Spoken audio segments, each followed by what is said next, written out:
বাংলাদেশের রাজনৈতিক দৃশ্যপট শক্তিশালী করতে মার্কিন আন্তর্জাতিক সহায়তা সংস্থা ইউএসএআইডির $29 মিলিয়ন তহবিল নিয়ে প্রশ্ন তুলেছেন যুক্তরাষ্ট্রের প্রেসিডেন্ট ডোনাল্ড ট্রাম্প। শুক্রবার ২১ ফেব্রুয়ারি মার্কিন অঙ্গরাজ্যগুলোর গভর্নরদের এক অধিবেশনে দেওয়া ভাষণে তিনি বলেন, $29 মিলিয়ন বাংলাদেশের রাজনৈতিক পরিকাঠামো শক্তিশালী করতে দেওয়া হয়েছে এমন একটি প্রতিষ্ঠানকে যার নাম কেউ শোনেনি। $29 মিলিয়ন তারা চেক পেয়েছে, কল্পনা করতে পারেন? ট্রাম্প বলেন, তোমার একটা ছোট প্রতিষ্ঠান আছে, এখান থেকে $10,000 ওখান থেকে $10,000 করে পায়, আর তারপর হঠাৎ যুক্তরাষ্ট্রের সরকার থেকে $29 মিলিয়ন পেয়ে যায়। ওই প্রতিষ্ঠানে মাত্র 2 জন লোক কাজ করে। 2 জন। আমি মনে করি তারা খুব খুশি, খুব ধনী হয়ে গেছে। শিগগিরই তারা একটা নামকরা বিজনেস ম্যাগাজিনের কভারে চলে আসবে।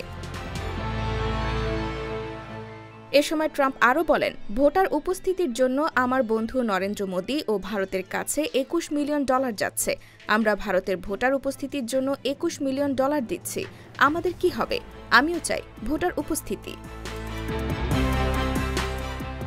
প্রসঙ্গত, গত 16 ফেব্রুয়ারি মার্কিন প্রেসিডেন্টের ব্যয় সংকোচন দল ডিপার্টমেন্ট অব গভর্নমেন্ট এফিসিয়েন্সি 11টি দেশের নাম এবং যুক্তরাষ্ট্রের অর্থায়নে বাতিল হওয়া কয়েকটি বিদেশি প্রকল্পের সুনির্দিষ্ট নাম তালিকাভুক্ত করে এক্সে পোস্ট করে।